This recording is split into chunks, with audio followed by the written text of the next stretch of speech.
I'm going to go ahead and get started. My name is Laura Hunter. I am the Program and Research Manager in the Office of the Provost down on the Tucson campus. My research has actually been on academic careers and scientists, so very much a navel-gazer.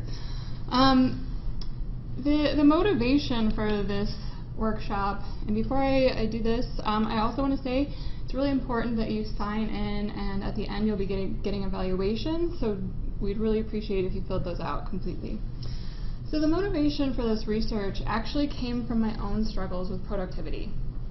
So in my first academic position, I knew I was not publishing enough. I was struggling teaching new courses that I'd never taught before, my first graduate level courses, and I was stressed out all of the time because of that. And it's ironic that I titled this workshop Publish Not Perish, because that phrase really tortured me for years. I always had it in my mind. So I knew there had to be a better way. So I looked at all the research, and there's a large body of research on academic productivity, and there is a better way. So what does this research show? It shows that faculty often struggle to publish enough. If you are struggling, you're not alone. The research also shows that productive academic writing is a skill that can be developed. The research shows that there are clear good strategies and clear bad strategies. And just to add a side note, the slides will be available to you online, so don't worry about taking comprehensive notes. Finally, it's often overlooked in our training, or we have the wrong ideas about it. Being a content expert does not make you a good academic writer or able to publish prolifically. So I'm not going to talk about my own research today. I'm actually going to be talking about other people's research, which I found really helpful in my own career, so I hope you find it helpful too. So the two main sources I'm going to be using are from Robert Boyce and Paul Sylvia. Both of these books are very highly rated on Amazon, so I'm going to be giving you kind of the Cliff Notes version of these. So today's workshop, I'm going to give you a broad overview of the research findings on writing in academia, so writing for publication. This research has been in faculty in all disciplines. These tips shouldn't matter whatever your discipline is. The second part of the talk is going to be research-based tips on how to increase your productivity and even your enjoyment of the writing process. So the tips may seem counterintuitive to some and obvious and easy to others. However, if you actually implement these tips, you will see an increase in your productivity. I'm so confident about that, I offer a money-back guarantee for this workshop. I'm also going to ask you occasionally to reflect. You can have questions for reflection or discussion, just so you can see where your challenges currently lie. So I'm going to start this out with, what prevents you from writing more? So what barriers do you face when trying to write for publication? So I'll give you a minute to think about it. You can talk about it with your neighbors.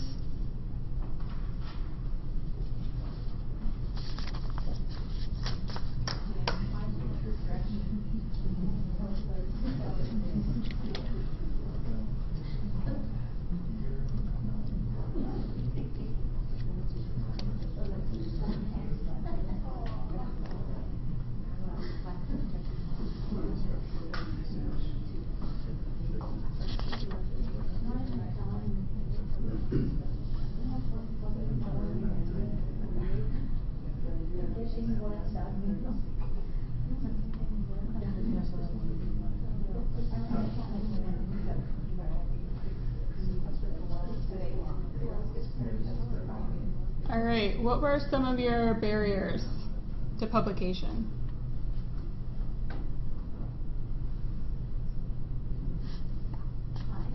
Time. I'm going to add on that. It's not just time for me, it's consecutive amounts of time. So like every now and then I'll have a week where I have a 3-hour time slot where I can get a lot of writing done, but then I don't have another break until another week or a week later, and then you kind of play catch up and get everything together again.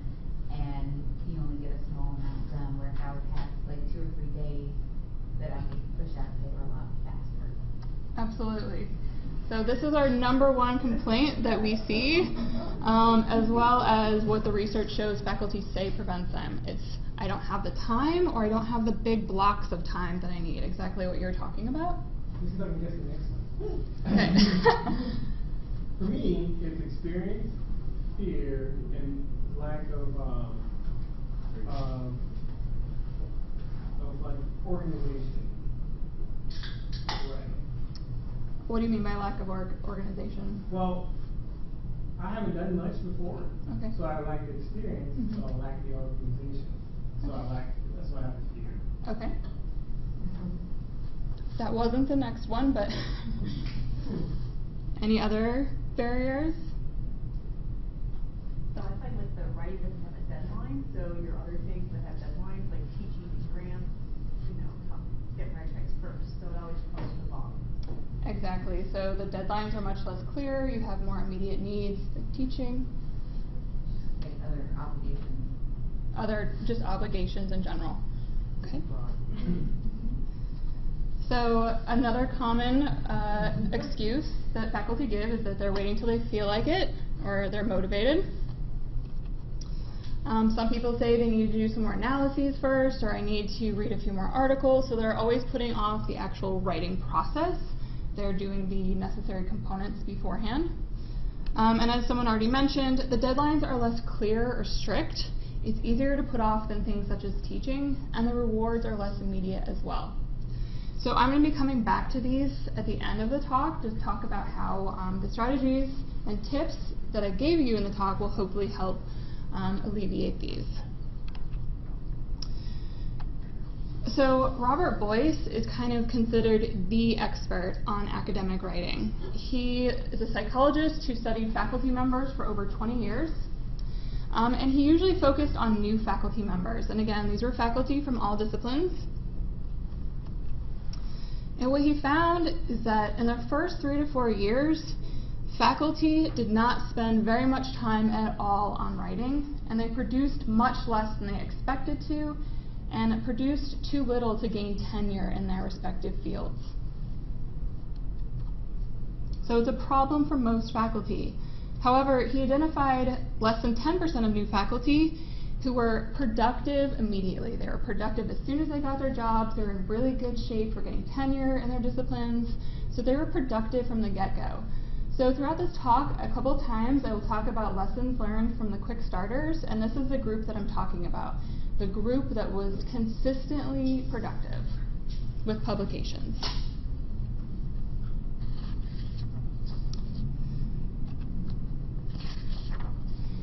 So what Boyce found when he studied academic writers was that there are 2 different types. People typically fell into one of these 2 types. There was the first type, which he called the regular writers. So these people write for short periods of time, usually less than 90 minutes, and nearly every day. The other group was what he called the binge writers. So these are the people that write in long, intense periods.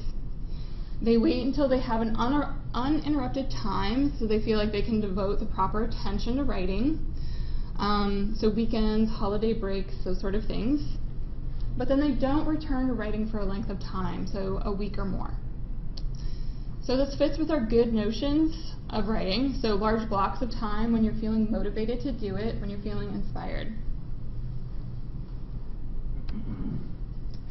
So again, just a minute to think about or discuss.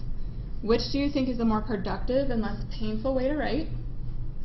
What might be advantages and disadvantages to each? And do you recognize yourself as one of these types? So feel free to discuss it with your neighbor, or you can just think about it for a minute.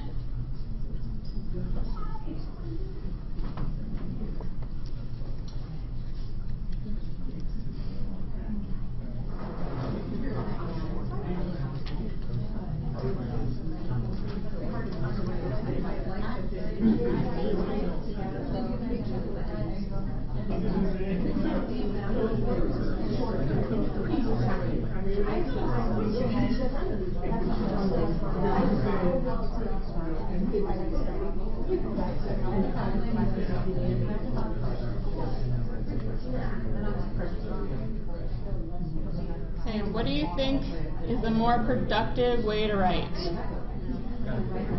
What? Has to be the regular. The regular writer? How many people think it's the regular writer? How many think it's the binge writer?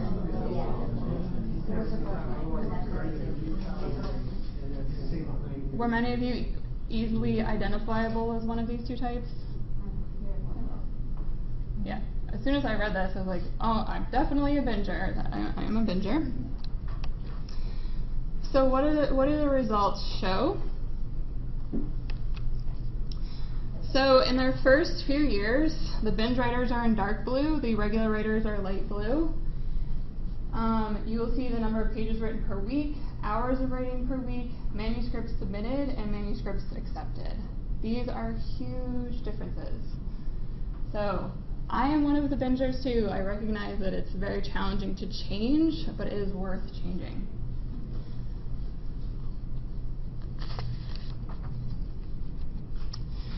So additional results.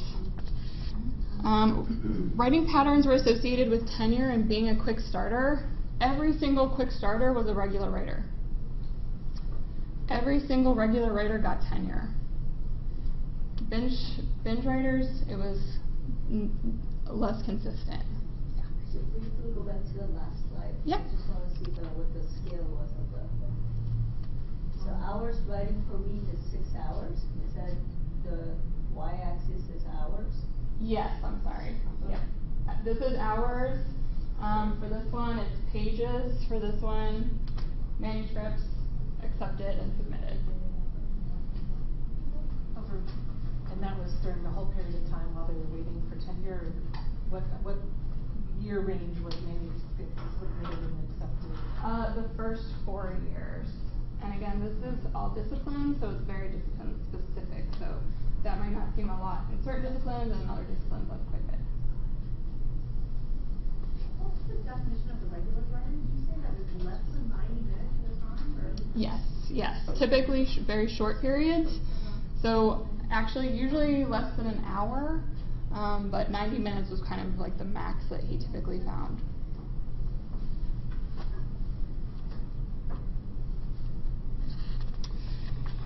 So some other additional results. Binge writers also reported fewer creative, innovative ideas during writing. And when I say innovative, I'm talking about innovation in science, not just creative writing. So the innovation that you need to publish. They also reported far more time wasted warming up and reacquainting themselves where they left off. This was a huge problem for me. I would, not touch a manuscript for months and then go back to do it, and it would take me a long time. I didn't even remember exactly what I had done, where I had left off. So, you waste a lot of time if you're not doing it consistently. They also were more likely to suffer from fatigue and describe writing as grueling and not enjoyable. This probably is pretty intuitive. If you're planning on writing for 5 hours in one day, that's probably not that enjoyable. It gets really tedious over time. And they also actually scored higher for depression. He gave them the Beck's inventory for depression, or Beck's depression inventory. And the dark blue are the regular writers. You can see that they're pretty consistent throughout, before, after, and later. And we see huge variation with the people who don't plan their writing when it's binge writing. They're more likely to be depressed overall, but much more likely to have a great deal of variation as well. So I know you're all smart, and you're probably thinking, oh, this could just be correlation, not causation. So Boyce designed a study. He did an experiment with professors that were struggling with writing. He randomly assigned them to 3 conditions. The first condition was the abstinent condition. They were forbidden from writing except for in emergency situations. So if you're struggling with writing, this is kind of a good condition to be put in. You don't have to do anything. The second group was a spontaneous group. So they scheduled writing sessions but they only wrote when they felt motivated to write. The third group was a scheduled, what we'll call the scheduled group. So they also scheduled writing sessions, but they used contingency management to ensure writing occurred. So if they didn't actually write during their scheduled writing time, they had to mail a check to an organization they hated. That they hated. So essentially they'd be punished if they didn't follow through.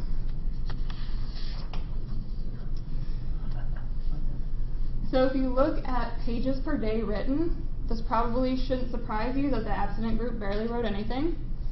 But what is kind of noteworthy is that both the scheduled and spontaneous groups had a scheduled writing session, but only one kind of had this punishment set up to almost force them to write. They wrote 3 times as much as the spontaneous group. And again, remember that these were randomly assigned. Perhaps more surprising is looking at days between innovative ideas. So people in the abstinent condition, it took about 5 days between the times that they had innovative ideas for their research. Scheduled only had 1 day. So oftentimes we think that we get ideas for research and then we write about it, but the process of writing can actually generate innovative ideas. So again, just in a nutshell, engaging in brief, daily, regular writing has been shown to increase writing output, it increases innovative ideas, it increases writing efficiency, and decreases negative feelings, anxiety, depression, and stress.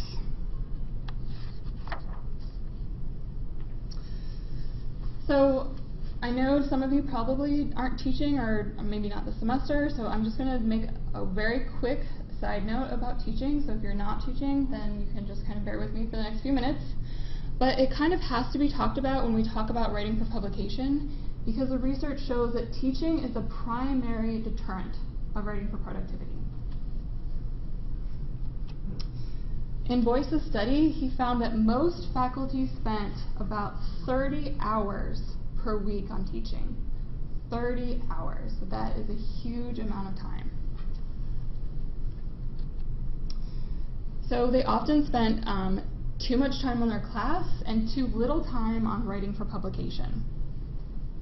Often this was accompanied by over-preparing for class and preparing too much material. I don't know if you've been in situations, but I definitely have, where I notice I only have 10 minutes left and 20 slides to go through, and I just start, buzzing through them. Students don't know what hit them. They're confused. It's just not conducive to anyone. So rushing's not good. Active student participation also suffers. And the thing was that all the time spent on teaching duties was not rewarded with good evaluations. They actually had very mediocre teaching evaluations. So the time wasn't really paying off.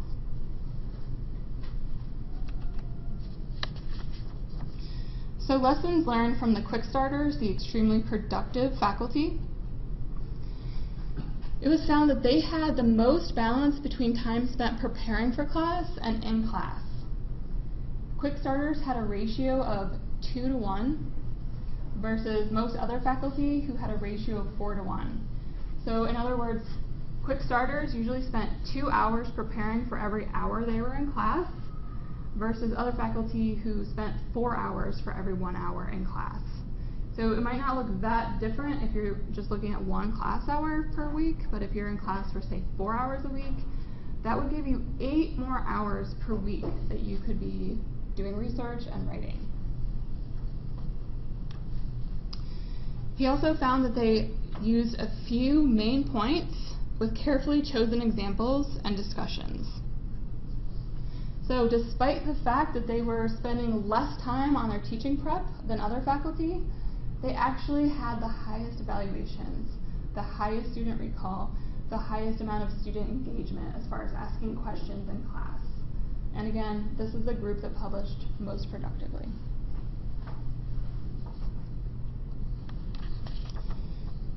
So, My first tip, and this is the only one related to teaching, is be more efficient with teaching preparation. So how do you do that? It's easy to say. First, limit your teaching prep time. You can schedule a time for teaching prep, so you might just say, I'm going to do it 2 to 4 on Friday for my Monday class. It might be really hard to get to at first, but aim for that 2 to 1 ratio. Your first step might just be tracking how much time you're actually spending teaching on teaching prep. You might find out that you're spending way more than you expected. The second part of this is to keep it simple, stupid. Just keep this acronym in your head, the KISS. Focus on getting the key essential points across. Think about what you want your students to remember a year from now, 5 years from now, 10 years from now. Oftentimes faculty are super excited about what they're teaching, so they can do a lot of over preparation. They want their students to know every single study related to something. So make sure you just focus on the key essential points. What do they need for the next course in the progression? What is the key concepts they need to know? So to help you do this is to create a conceptual outline before beginning preparing. So preview what you plan to do in that session, the purposes, and the goals. This will provide the rationale and context, and Boyce recommends that you actually present this in class. It helps students understand the context as well. But it really helps you from over-preparing, from going on those, where you click and find one study and then you find that fascinating and that links to another study and then another study. This will help prevent that if you just focus on the key points you need to talk about.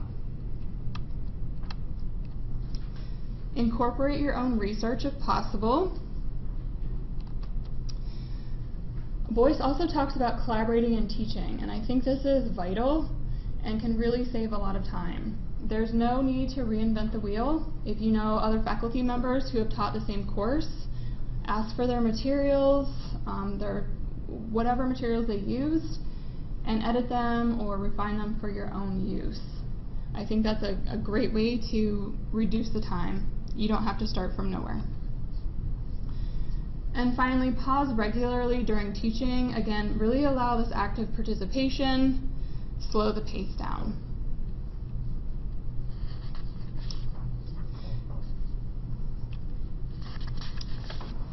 So the next tip, which I hope is not surprising given the research-based benefits of being a regular writer, is to make yourself a regular writer. So schedule a time in your calendar, actually put it in your calendar, time to write. In academia, if you don't schedule it, you have so many different obligations that it's very easy for that time to slip by if you don't actually schedule it. It shouldn't be the last thing on your list that you get to that day. It should be one of the first things you get to that day. So block out a regular time to write. This is just an example, Monday through Saturday, 8 to 9. That's just an example. It doesn't have to be the same time every day or every week, but you should be actually scheduling it and putting it in your calendar. It's also important to treat this as obligatory as your teaching schedule. None of us have ever ditched a class and said, well, I was just too busy to teach today, right? You have to treat your writing schedule as obligatory as that. And during the scheduled time, focus on writing and writing-related activities, whether that's conducting analyses, collecting data, whatever. So do this daily or nearly daily, and ideally for 90 minutes or less. You can start smaller if you need to and work your way up.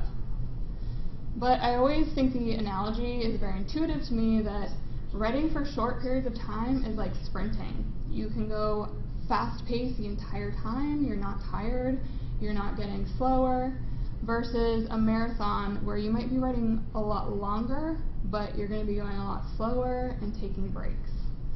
So even if, say, you're writing 5 hours, 1 hour per day versus 5 hours in one chunk, You will be a lot more efficient if you write in those smaller chunks. Oftentimes, I am very guilty of this. I say, oh, I only have 20 minutes, I can't start anything new. Use those 20 minutes to write 2 paragraphs. You can actually be very efficient that way.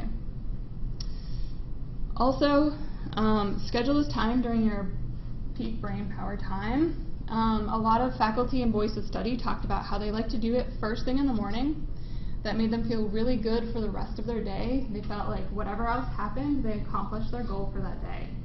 Other people who are not morning people, this would not be ideal for you at all. You would not likely to stick to this if you were, writing at a time when you're tired and grumpy. Just so think about your schedule, your daily schedule. How can you incorporate this time? So one faculty member that Boyce talked to, he had the habit of reading the news first thing in the morning. He loved reading the news, so he'd spend about 20 to 30 minutes each day just catching up on the news. But then he realized that he was a morning person, so that was taking out time of his peak brain power time. So what he did is the subtle change of just reading the news at night when he was too tired to do anything else, and making that time in the morning writing time. So simple changes like that can actually be very useful in allowing you to find this time to write. Again, using this time to do other components necessary for publications. So I'm not just talking about writing. You can use this time to collect data, to conduct analyses, to do whatever else necessary, just moving you forward to that ultimate publication. And this, just as a side note, make sure you have a facilitating location. Close your office door.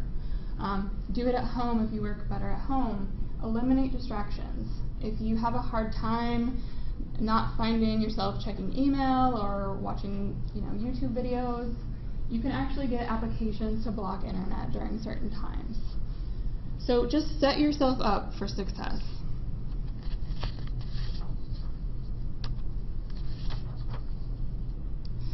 So again, some consequences of this constancy and moderation. You will write more hours per week. This is what the research shows. You will use more efficient use of time. So again, this less warming up and refreshing. You'll need fewer breaks. You'll be less likely to zone out and look out the window. And the research has also shown you'll make fewer errors. You won't be tired. So all in all, you'll have more productive, creative, or innovative, successful writing sessions. And because you're just doing it for small chunks of time, it's actually easier to fit into big schedules or busy schedules. So if you start out with writing 30 minutes a day, it is a lot easier to find 30 minutes than it is to find a 4-hour block of time where you're not busy otherwise.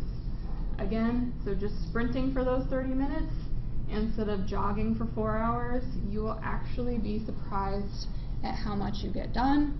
And if you're doing it daily or near daily, you will remember where you left off. You won't have to take that time to remind yourself. So the faculty in Voice of Study found that it was much less of a struggle, and it actually became enjoyable at some point. So also intuitive analogy for me is when you first start exercising, if you have not been doing so, at first it is the worst thing ever. But finally you'll reach this magical threshold where it actually becomes enjoyable. So that's very similar to what happened to the faculty in Voice of Study. They actually looked forward to those writing sessions. And this was huge for me. If you are constantly making progress on your publications, it can decrease anxiety and stress. You're not stressed out about that looming grant deadline and you only have 3 weeks to put your proposal together, because you will have been making progress on that grant for months or weeks.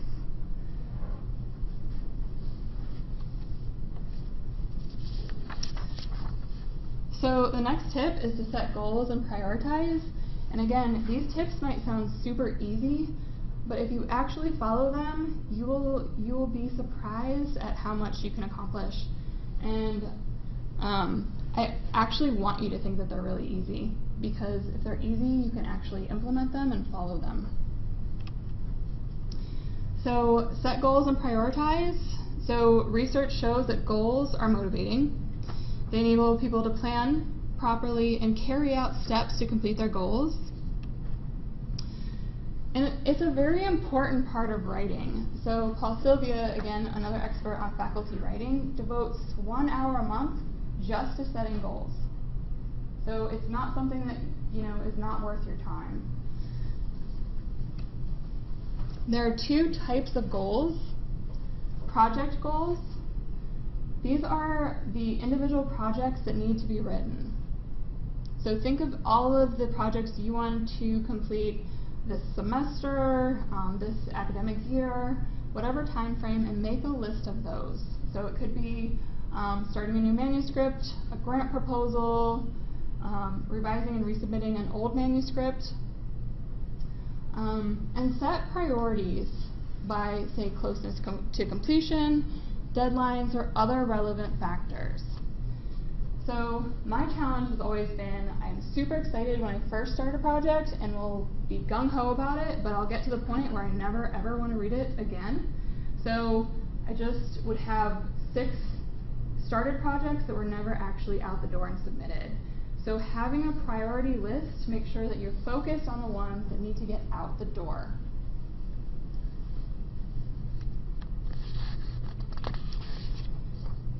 So relatedly, the second part of setting goals is to set concrete daily goals. And again, Paul Sylvia, the expert on writing, says this is an important part of academic writing. So this essentially is breaking up your project goals into manageable daily goals. It could be just writing a certain amount of words. So I would just want to try and write 400 words a day. Read 3 articles related to my grant proposal. So these are just very small goals, but they're very important. Research has shown that this kind of proximal goal setting enhances motivation and makes you more likely to actually follow through on your goals. You're more likely to persist and feel satisfied with your progress. So when all the components of a project seem doable, we're more likely to stick to it. So having a goal of starting a new manuscript is not a good daily goal because it seems daunting. It seems very easy to blow off and say, I'm going to work on my teaching prep instead. But if you say, I'm going to write 400 words, that's actually a very easy, attainable goal. You're more likely to actually do it rather than blow it off.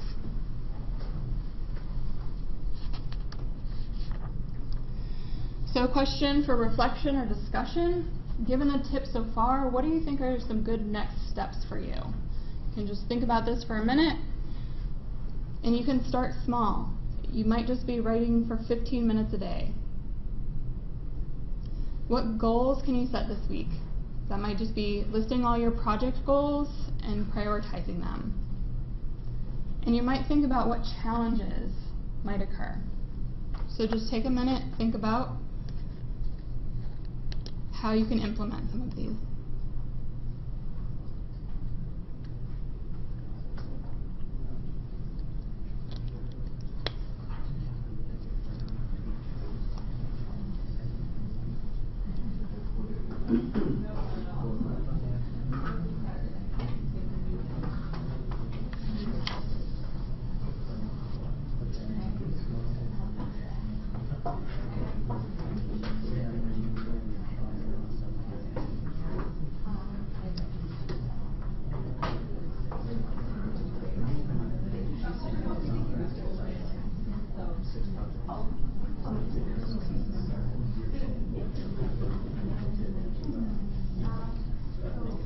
So hopefully you have a few good steps you can implement in the next week.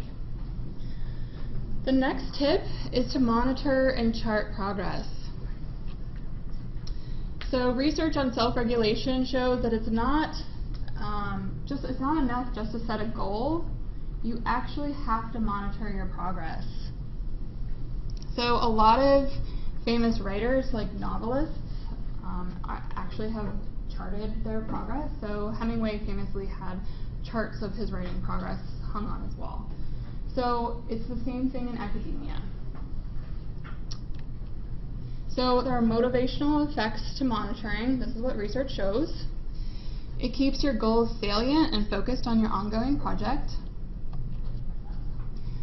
Self-observation alone can help achieve your desired behaviors. So if you're tracking how much you write or how much you're accomplishing, writing that you accomplish nothing is not a great way, it doesn't make you feel great. So it motivates you to continually progress. This is very related to people who want to start spending less money. The first kind of piece of advice people will give them is to just track their spending. That alone actually helps reduce spending. So just tracking can help you achieve the goals that you're trying to achieve. It gives you feedback about your progress and helps you set better goals for the future. So if you know you have a grant deadline coming up, it will be a great way to see how long should I expect to devote to that. So this is recreated from Paul Sylvia's book. So this is his kind of tracking system that I developed or used. So it's just the date, the day. You can do a word count. How many words did you write that day? Whether you met your goal or not. The project that you're working on, your tasks, and completed or comments in case you want to just comment on something. If you're super nerdy, you can even do analyses on time of day and number of words. But again, sometimes my goals were met even when I wrote 0 words, because again, you're doing other tasks that will ultimately get you a publication. So that might mean, doing data analysis, or it could be actually trimming your manuscript. You might have negative words to get it down to the word count limit. So tracking is useful. It gives you a lot of feedback about how you're doing, and again, it doesn't feel good when you have to put that you didn't meet your goals.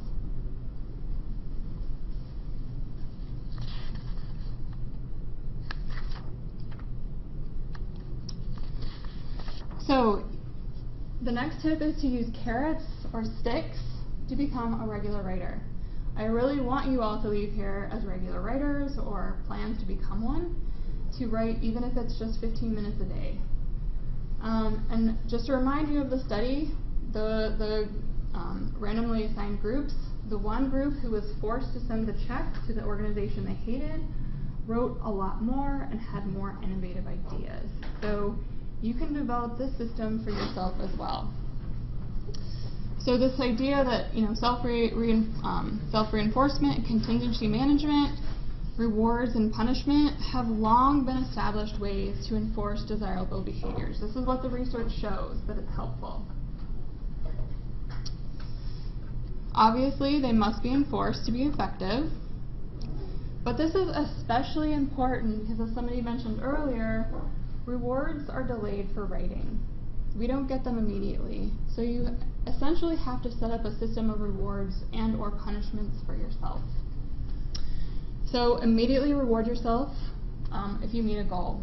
And this might be, as you're kind of working your way into becoming a regular writer, it might be very painful. So the rewards, you might give yourself a reward just for completing your daily writing. Whether that's just watching an episode of a TV show you like, or eating dessert, or whatever motivates you. They should be comparable to the size of accomplishments. So if you meet your writing goals for 1 week, don't take a week off of vacation. Right? So, but if you submit a manuscript or you land a really great grant, take a day trip. Have a nice reward for that.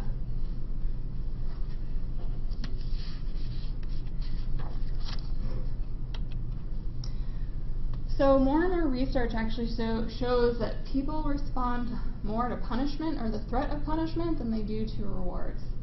We try to avoid loss more than we try to get gain. So you can essentially develop a system of punishment for you. You can use a free website. It's called stickk.com. This allows you to set long-term goals with weekly check-ins, and essentially you commit a sum of money to achieving your goal. If you don't achieve your goal, you lose that money. You can choose to give it to a charity, or if you really want to punish yourself, you can choose an anti-charity. So a charity you do not want to get your money. So this should be really a great incentive to follow through with your writing.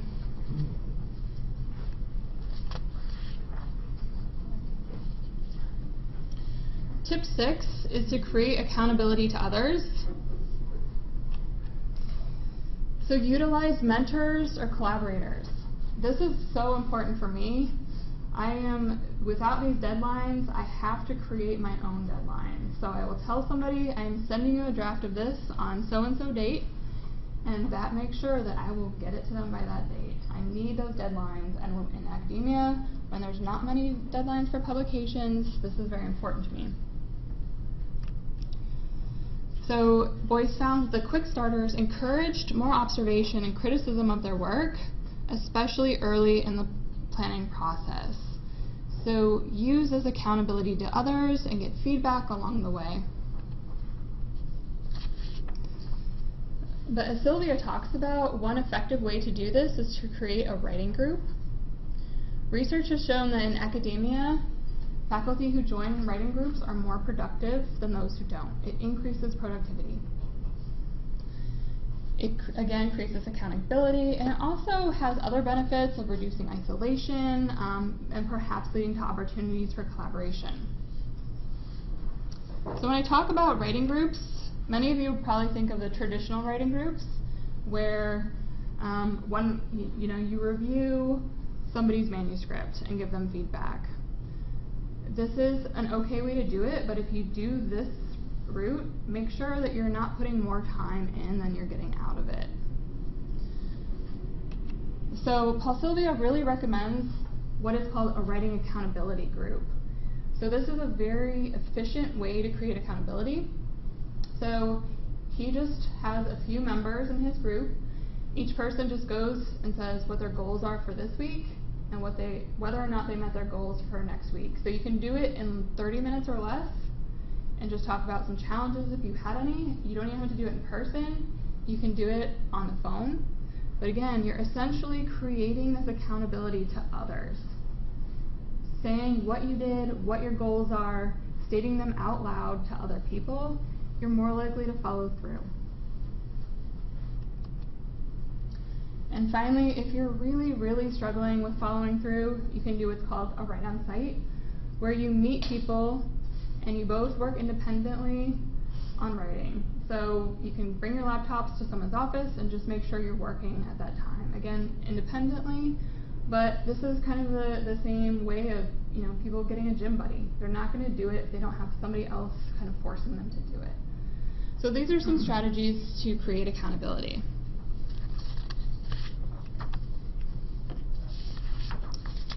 So one final question for reflection or discussion.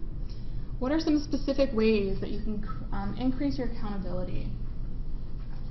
What are kind of your next steps? How can you make sure that you follow through on these, setting the goals and following through with them?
Alright, hopefully you all have some good next steps to create some accountability.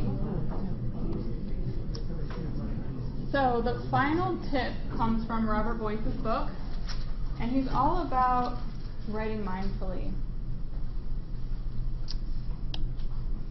So start with outlines and planning, and this is related to your kind of feeling like you're not organized. So the research shows that you're more likely to stick to writing if you have this outline and plan rather than just kind of starting at the beginning and going from there. So start with a plan.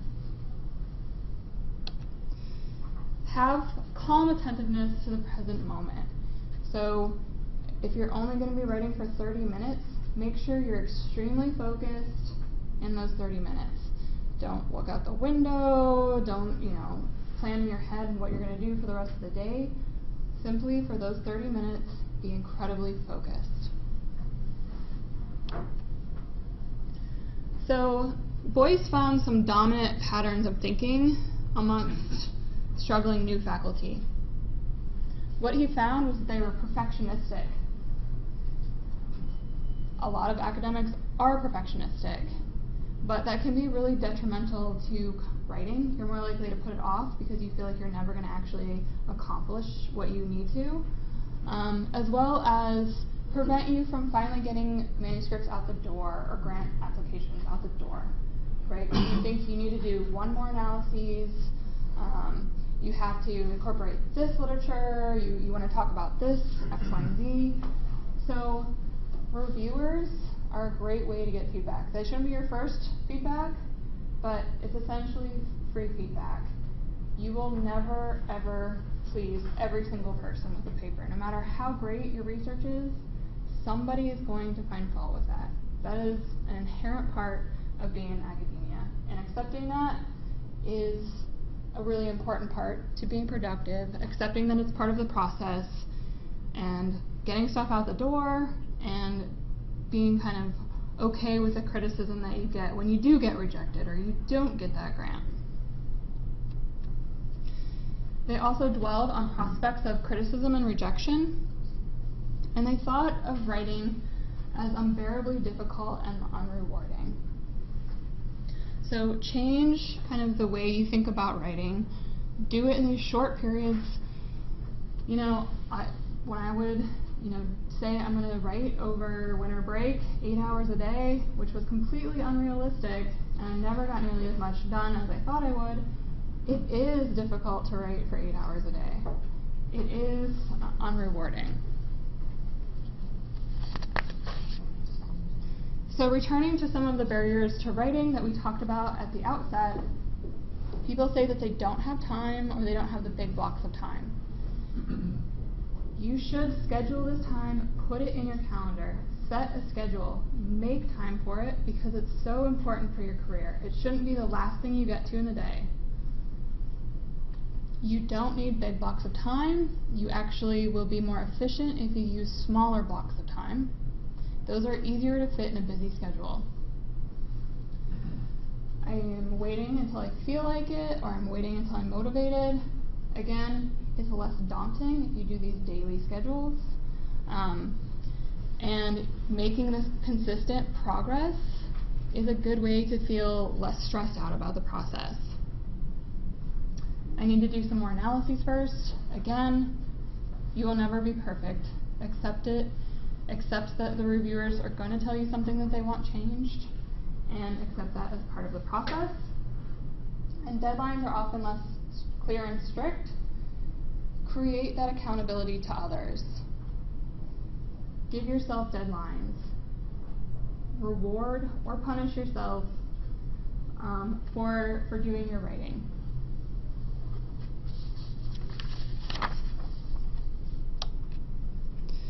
So I like to close on this quote from Boyce, who says, "Brief sessions generate momentum, motivation, and substantial amounts of output. Inspiration and motivation come far more reliably in the wake of working than in advance of it." So don't wait until you're motivated to write. You'll be more motivated once you start writing and consistently make progress.